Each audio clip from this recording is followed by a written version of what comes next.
है। व्यापारियों की रक्षा कर न सके जो सरकार निकम्मी है, जो सरकार निकम्मी है, वो सरकार बदलनी है। बहुजनों को धोखा देता रहे जो सरकार निकम्मी है, जो सरकार निकम्मी है, वो सरकार बदलनी है। भीम आर्मी जिंदाबाद जिंदाबाद। आजाद समाज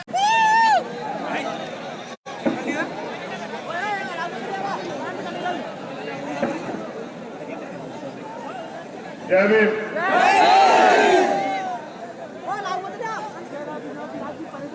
मेरी ट्रेन है 5 बजे,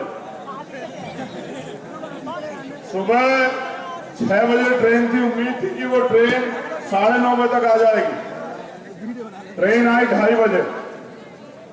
अगर वो ट्रेन समय से आती तो मैं आपके बीच में ज्यादा लंबे समय तक रुकता, क्योंकि मेरे ऊपर बड़ी जिम्मेदारी है और भी जगह काम है। तो मैं 10 मिनट आपसे बात करूंगा, पर उम्मीद करता हूं कि 10 मिनट आप मुझे सुनेंगे और मेरे द्वारा बताई गई बातों पर अमल करेंगे।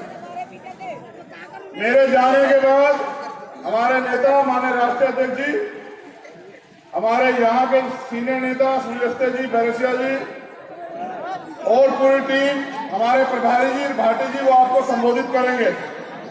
मेरे जाने के बाद आप उनको सुनना। मैंने उनको बता दिया है कि किस तरह से आपको इस आंदोलन के लिए तैयार करना। मुरैना चंबल की ये सम्मानित धरती और बहुजन समाज में जन्मे सभी संतों, गुरुओं, महापुरुषों को नमन करते हुए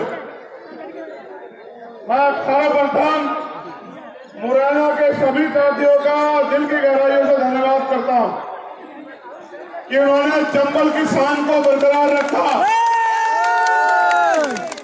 उन्होंने चंबल के जुनून जज्बे को भी बरकरार रखा। साथियों, देश के हालात अच्छे नहीं हैं। इन न अच्छे हालातों में हमारे कंधे पे बहुत बड़ी जिम्मेदारी है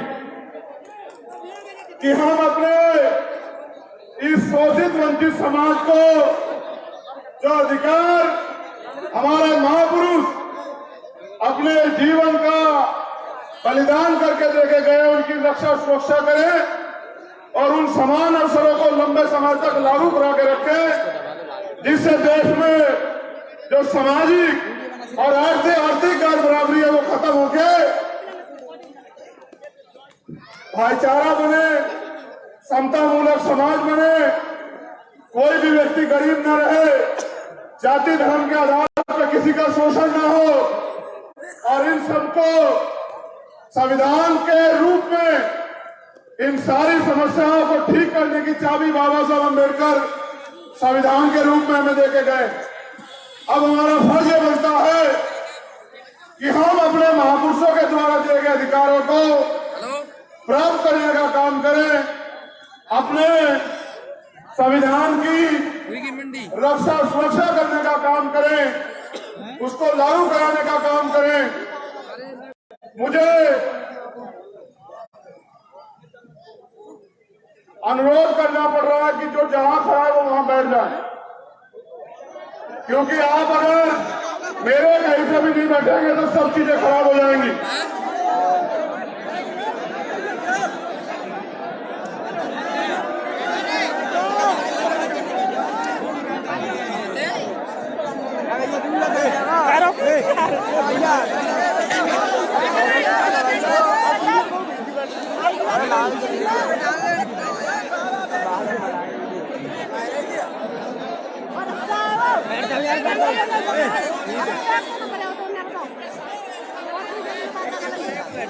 तीस सेकंड का समय हो रहा है, वह जल्दी चला जाऊंगा ट्रेन पे अगर आप ऐसे रहोगे तो।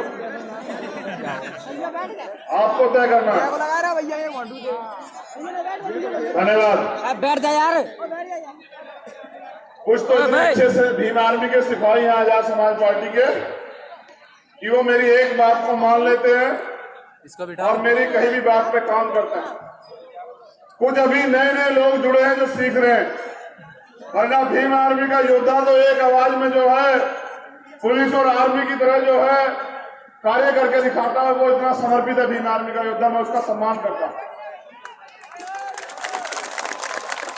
जो नए लोग हैं वो भी धीरे धीरे सीख जाएंगे। साथियों, एक भव्य मंच आप लोगों ने अपनी मेहनत की कमाई से सजाया और यहाँ SC, ST, OBC और माइनॉरिटी यानी कि बहुजन समाज के बड़े पैमाने पे लोग आए हुए हैं। यहाँ बुजुर्ग भी हैं, नौजवान भी हैं, माताएं बहनें भी हैं, सम्मानित कार्यकर्ता भी हैं, नेता भी हैं। मैं आज सामाजिक न्याय यात्रा पर चर्चा आपसे करूंगा कि हम लोग सामाजिक न्याय यात्रा क्यों निकाल रहे हैं। सामाजिक न्याय यात्रा निकालने का हमारा मकसद मात्र ये है कि मध्य प्रदेश में 90% आबादी दलित, पिछड़े, आदिवासी, जैन, सिख, बौद्ध, ईसाई, मुसलमान जो बहुजन समाज के लोग हैं उनकी, लेकिन जिनकी आबादी ज्यादा है उनका राज मध्य प्रदेश में होना चाहिए था, लेकिन जिनकी आबादी ज्यादा है उनको रोज रोज अपने छोटे छोटे अधिकारों के लिए, जहां तक कि अपने स्वाभिमान सम्मान की रक्षा के लिए, जहां तक कि जब अन्याय अत्याचार होता है उस पर न्याय के लिए भी सड़कों पर आना पड़ता है। उसका एकमात्र कारण यह है कि टुकड़ों में बटा बहुजन समाज एकजुट नहीं है और उनकी एकजुटता न होने के कारण वो लोग जिनकी संख्या मध्य प्रदेश में कम है, जिनकी विचारधारा भी जाति, धर्म, नफरत फैला के लोगों को मार कर राजनीति करने की है, उनकी सरकारें यहाँ पे बनी हुई। हमें सामाजिक न्याय यात्रा के जरिए गांव गांव में जाके इस प्रदेश के बहुजन समाज के लोगों को ये बताना है कि जुडिशरी में, एडमिनिस्ट्रेशन में, रोजगार में, व्यापार में, हेल्थ में, एजुकेशन में, जमीनों में कितनी हिस्सेदारी आपकी है।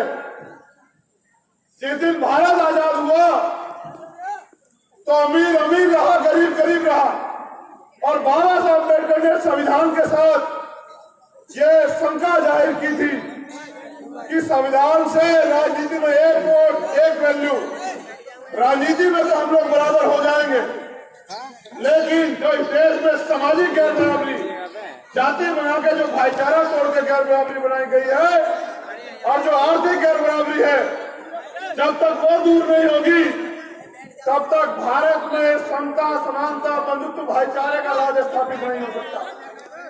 पिछले 72 सालों में तमाम सरकारें आई, सरकारें वादा करती हैं, लेकिन चुनाव के बाद आप उनसे अगर हक अधिकार की बात करो तो वही सरकारें लाठी डंडों से, पुलिस से पिटवा कर आपको जेल भेज देती है।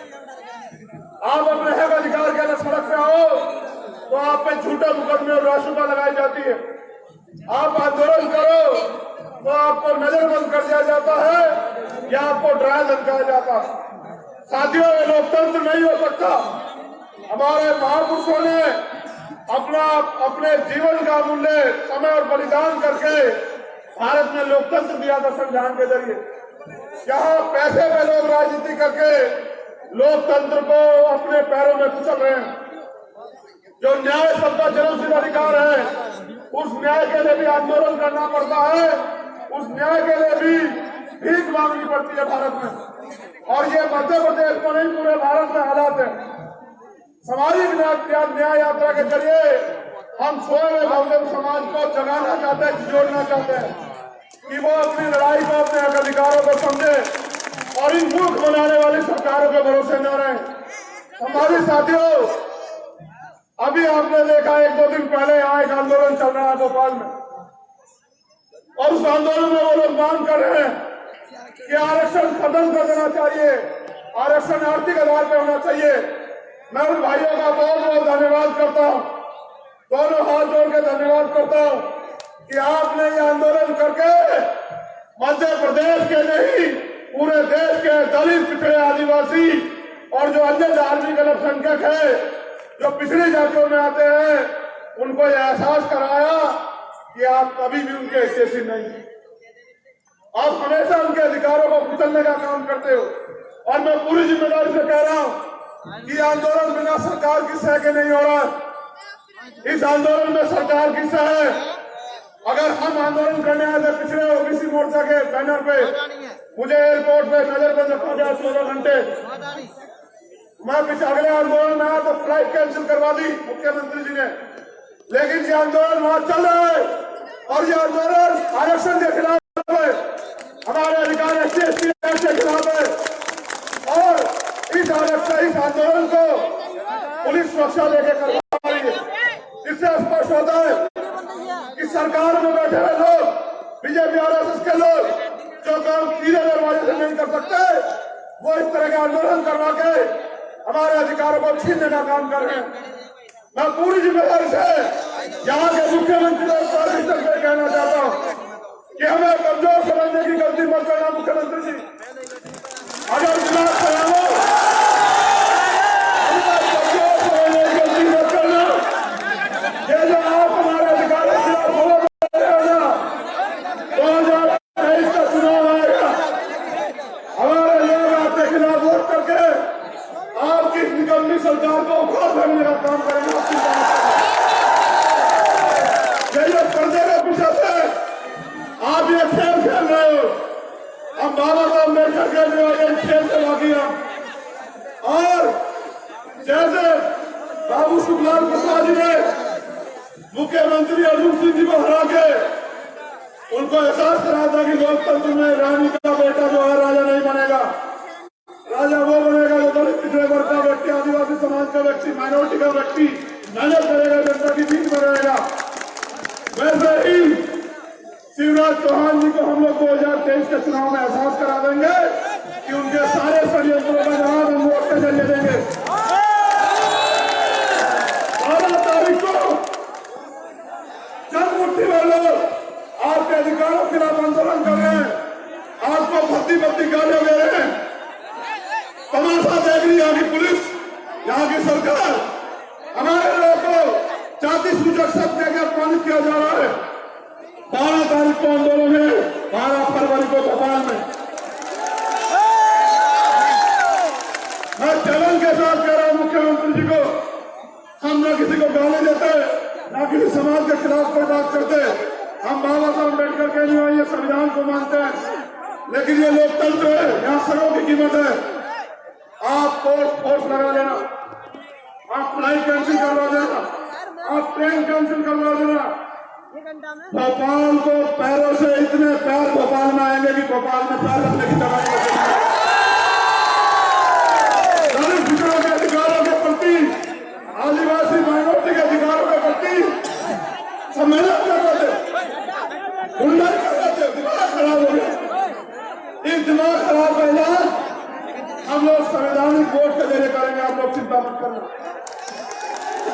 और मैं तो उनका धन्यवाद कर रहा हूं क्योंकि उनको यही बड़ा आरक्षण है। इसलिए यहाँ इस देश में जो गैर बराबरी है और जिस तरह का भेदभाव है, उस भेदभाव को में सबको न्याय मिले और समान अवसर मिले, इसलिए रिजर्वेशन का अधिकार मिला।